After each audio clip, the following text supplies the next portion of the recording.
En 1962, el hombre estadounidense promedio pesaba 75 kilos, medía 1,72 metros, tenía una cintura de 84 centímetros y podía trabajar un turno de 10 horas sobre un piso de concreto sin sentarse ni una sola vez. Nunca había visto el interior de un gimnasio, nunca había contado una caloría, nunca había escuchado la frase batido de proteínas. Simplemente era duro, forjado por una vida diaria que exigía esfuerzo físico desde el amanecer hasta el anochecer.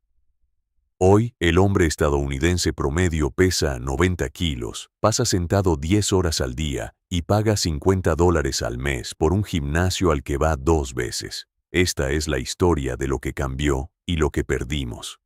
En una mañana de día laborable en 1960, un hombre podía salir por la puerta de su casa y ponerse en marcha a pie, ya fuera rumbo a una fábrica, una tienda de la esquina o la parada del autobús.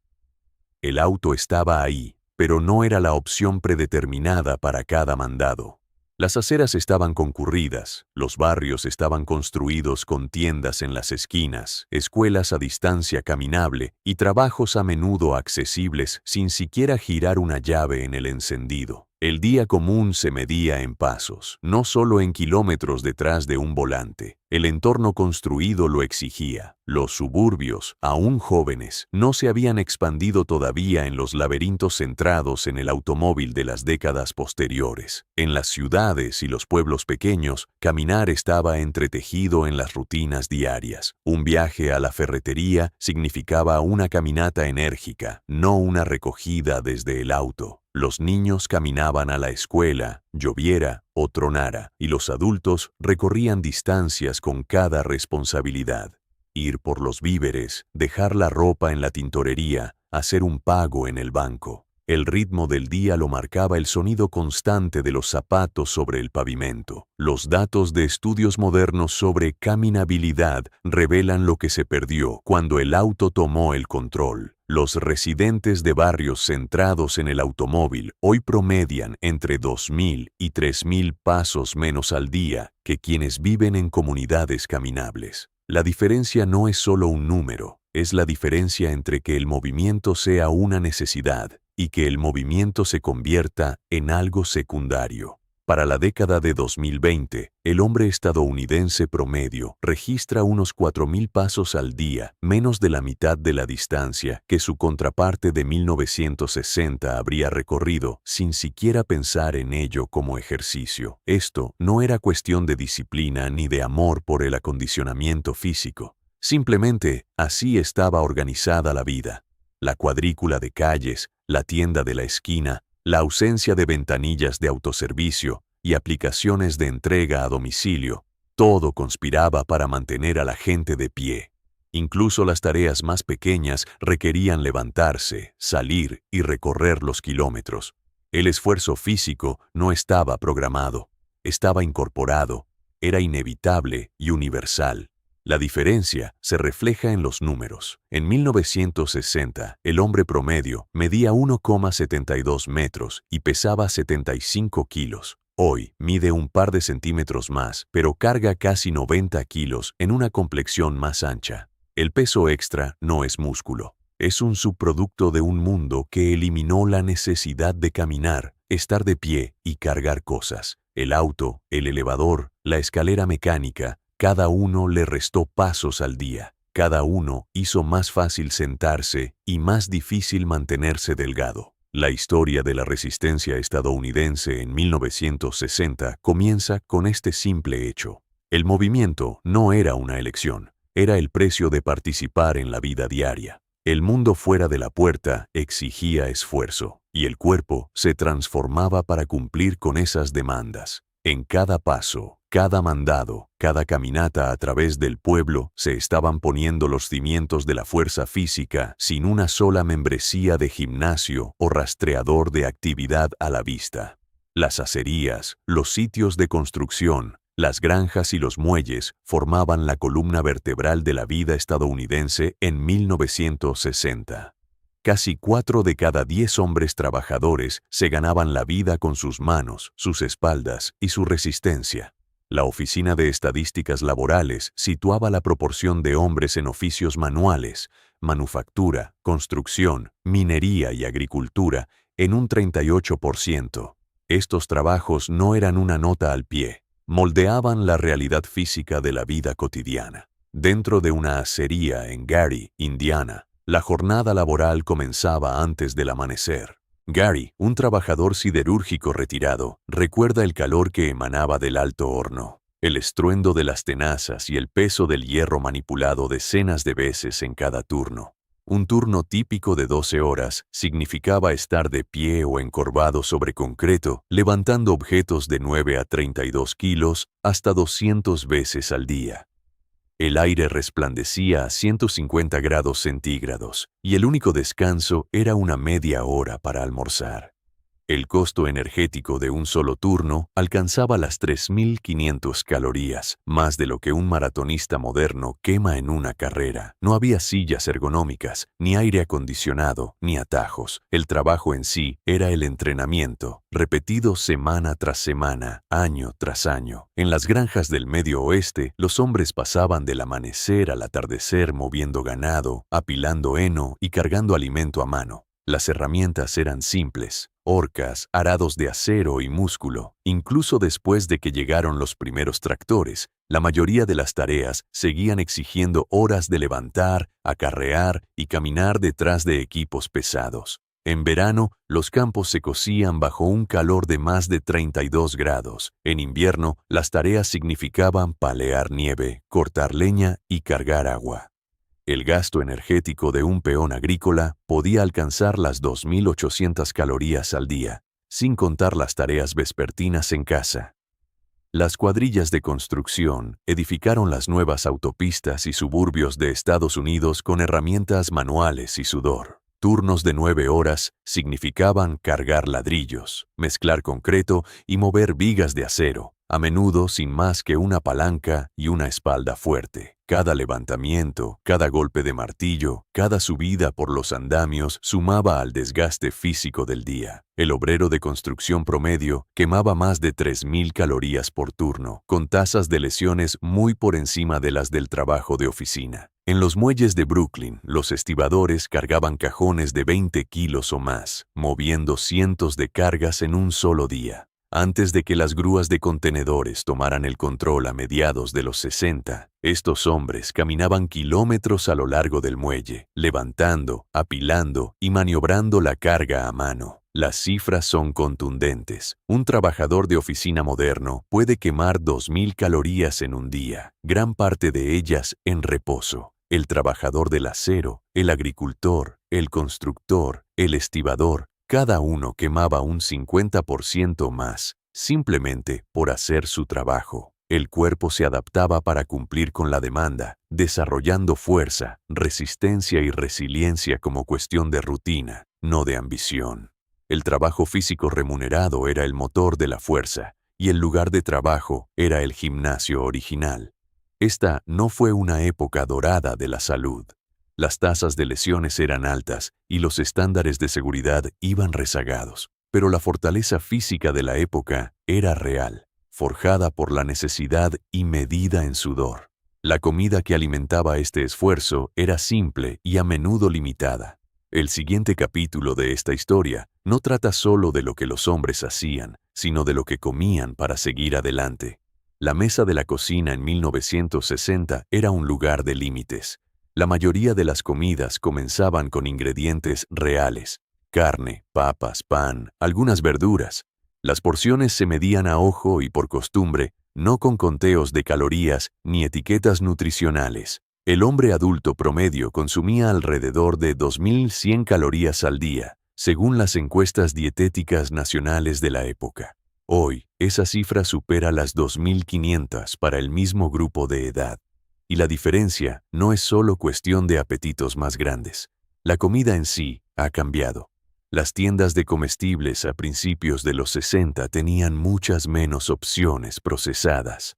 Las cenas congeladas existían, pero eran caras y se reservaban para ocasiones especiales. Un plato típico de cena era más pequeño y también lo era la porción que aterrizaba en él. Las porciones de los restaurantes, cuando las familias podían permitirse comer fuera, eran modestas según los estándares modernos.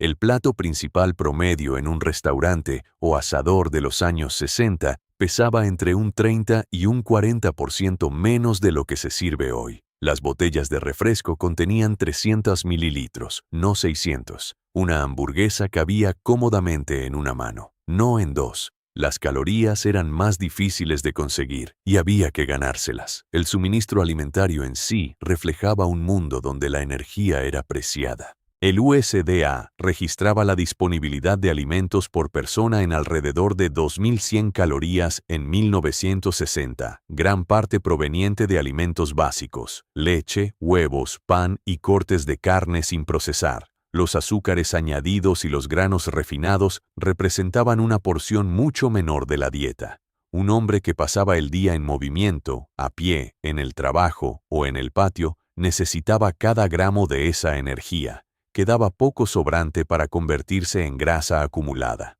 Los alimentos procesados y los bocadillos, ahora un elemento fijo en cada despensa, eran lujos poco frecuentes.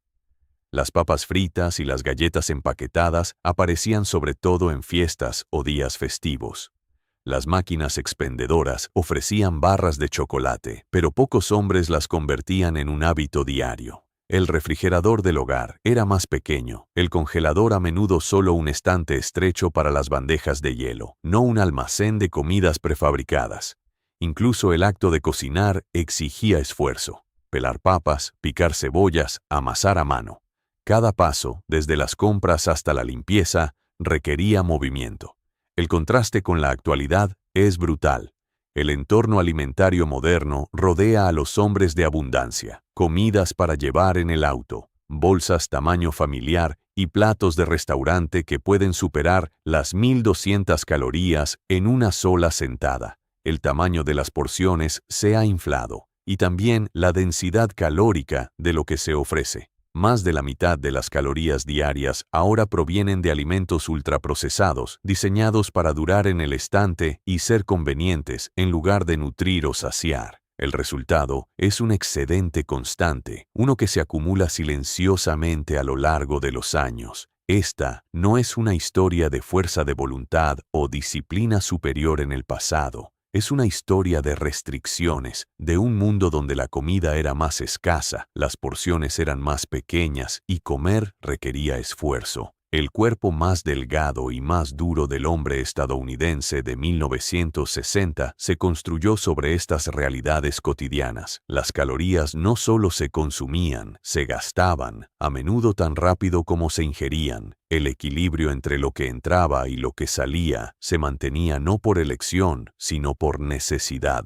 El siguiente paso en esta historia se desarrolla fuera de la cocina, donde cada caloría tenía que ser puesta en uso. Los sábados por la mañana en 1960 no significaban descanso, eran una convocatoria al trabajo. El fin de semana americano estaba cosido con tareas que exigían esfuerzo real, no solo tiempo. El césped crecía alto y había que domarlo con cortadoras de empuje, sus cuchillas giratorias impulsadas por músculo, no por gasolina. Las cercas se inclinaban y había que enderezarlas con una pala y un cavahoyos. El invierno traía nieve que había que palear a mano, y el verano significaba acarrear carretillas de tierra o grava para reparar una entrada. Para la mayoría de los hombres, estos no eran proyectos opcionales, eran esperados, rutinarios y rara vez se delegaban a otros.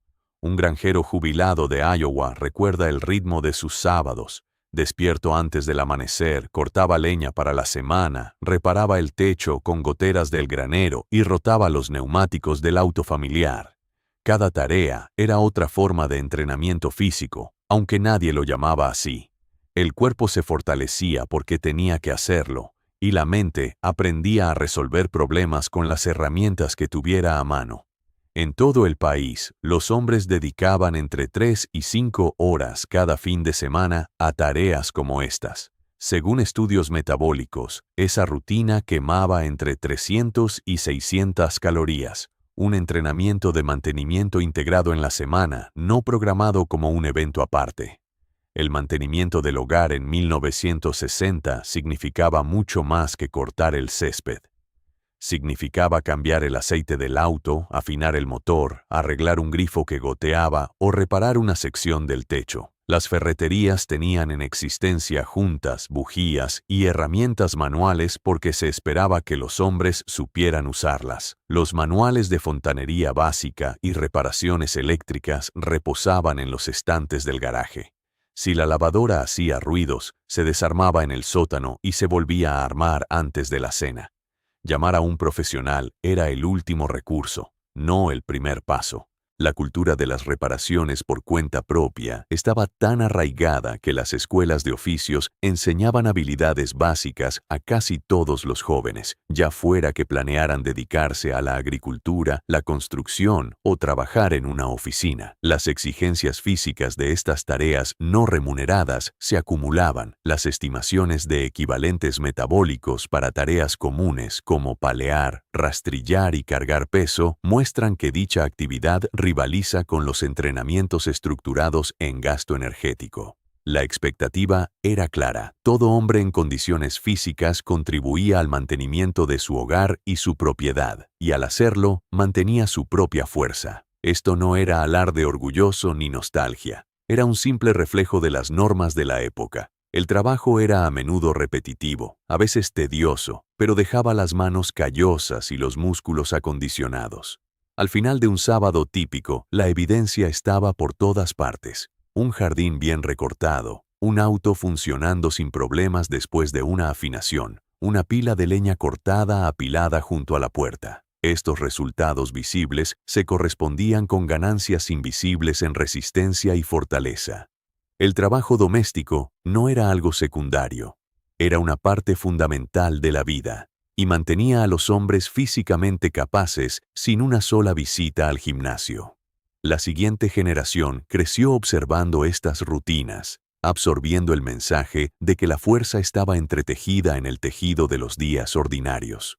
Pronto, sin embargo, un patrón diferente se impondría, uno donde la comodidad reemplazó al esfuerzo, y las exigencias físicas del hogar se desvanecieron en el recuerdo. La encuesta sobre el uso del tiempo en Estados Unidos registra un número implacable. El hombre estadounidense promedio ahora pasa cerca de 11 horas al día sentado. Esa cifra es más del doble de las mejores estimaciones para 1960, cuando las largas jornadas en el trabajo, en casa y en el trayecto significaban que los hombres pasaban la mayor parte de su tiempo despiertos de pie o en movimiento. Hoy, el cuerpo está en reposo la mayor parte del día, ya sea en un escritorio, en un auto o en el sofá. El aumento del sedentarismo se ha convertido silenciosamente en uno de los riesgos de salud más significativos de la era moderna, vinculado a tasas más altas de obesidad, diabetes y enfermedades cardíacas, independientemente de los hábitos de ejercicio o el peso corporal.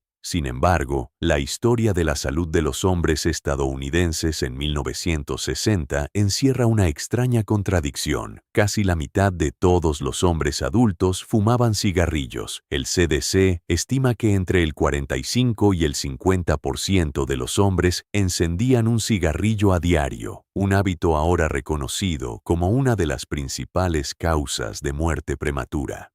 El aire en las oficinas, las fábricas e incluso los hospitales estaba cargado de humo de tabaco. Sobre el papel, esto debería haber sido desastroso para la salud cardiovascular y la resistencia, pero las exigencias físicas de la vida diaria, caminar constantemente, el trabajo manual y las tareas del hogar amortiguaron parte del daño. Los hombres en 1960 llevaban sus cuerpos a través de un mundo que exigía resistencia y fortaleza, incluso mientras inhalaban toxinas en cada descanso. Esto no es una defensa del tabaquismo. Las altas tasas de consumo de tabaco provocaron mayores tasas de cáncer y enfermedades cardíacas, y el costo en vidas fue inmenso. Pero la paradoja es clara. Hombres que fumaban en exceso aún superaban a muchos de los no fumadores de hoy en medidas de resistencia diaria y fortaleza muscular, simplemente porque sus rutinas lo exigían.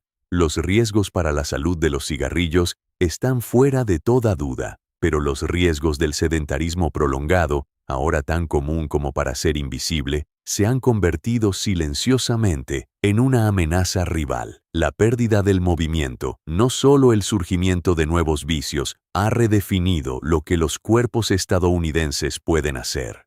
A medida que la historia se dirige hacia la infancia, la siguiente generación heredaría tanto los hábitos como los peligros de sus padres, junto con un mundo que estaba a punto de hacer que sentarse fuera aún más fácil y el movimiento aún más raro. En 1961, el presidente Kennedy anunció un desafío nacional. La juventud estadounidense sería evaluada en fuerza, resistencia y agilidad. El Consejo Presidencial de Aptitud Física implementó concursos de flexiones, escalada de cuerda y carreras cronometradas en escuelas de todo el país. Chicos formados en gimnasios, mirando con nerviosismo la barra de dominadas, sabiendo que una insignia o un certificado dependía de su capacidad para mover su propio peso corporal. Los estándares eran exigentes, incluyendo una prueba de escalón de 3 minutos, un mínimo de 15 flexiones y una milla corrida en menos de 8 minutos para los chicos mayores.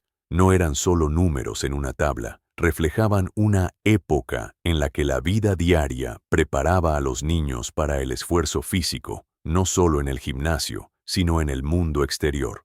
Un estibador jubilado de Brooklyn, entrevistado décadas después, lo dijo con claridad: no tenías que demostrar que eras duro, el trabajo lo demostraba por ti. Movías cajones, subías escaleras, cargabas con tu peso o te buscabas otro empleo. Esa identidad, el orgullo de ser físicamente capaz, calaba hondo, no solo en los muelles, sino en las aulas, en los patios de recreo y en las expectativas impuestas por padres, maestros y entrenadores. La dureza era un lenguaje compartido, expresado a través de la acción. Pero el mundo alrededor de esos chicos ya estaba cambiando. La mecanización arrasó la agricultura y la industria estadounidenses, reduciendo las exigencias físicas del trabajo en más de un 80%. Tractores, montacargas y líneas automatizadas reemplazaron la necesidad de músculo. Para finales de los años 70, la proporción de hombres en trabajos manuales se había reducido a una fracción de lo que fue. Los empleos que alguna vez forjaban fuerza como algo natural comenzaron a desaparecer, reemplazados por máquinas que podían levantar más, durar más y rendir más que cualquier ser humano. El resultado fue una transformación silenciosa. Los sistemas que alguna vez garantizaban la dureza, desde las pruebas físicas en los patios escolares hasta los códigos tácitos de los hombres trabajadores, dejaron de ser centrales en la identidad estadounidense. La base de fortaleza, que alguna vez fue una parte inevitable de crecer y ganarse la vida, se desvaneció a medida que la mecanización y la comodidad transformaron la nación. Lo que se perdió no fue solo músculo, sino una forma de vida que vinculaba la capacidad física con la existencia cotidiana. Hoy, el hombre estadounidense promedio camina 5.000 pasos menos al día que su equivalente de 1960, una diferencia mayor que los efectos sobre la salud del propio tabaquismo. Esto no es nostalgia por las dificultades, sino un ajuste de cuentas con una comodidad que adormece el cuerpo. La vida ordinaria alguna vez hacía resilientes a los hombres y ahora no les exige nada. El costo no es solo músculo perdido, sino determinación silenciosamente entregada. La pregunta persiste: ¿qué más cedemos cuando el esfuerzo desaparece?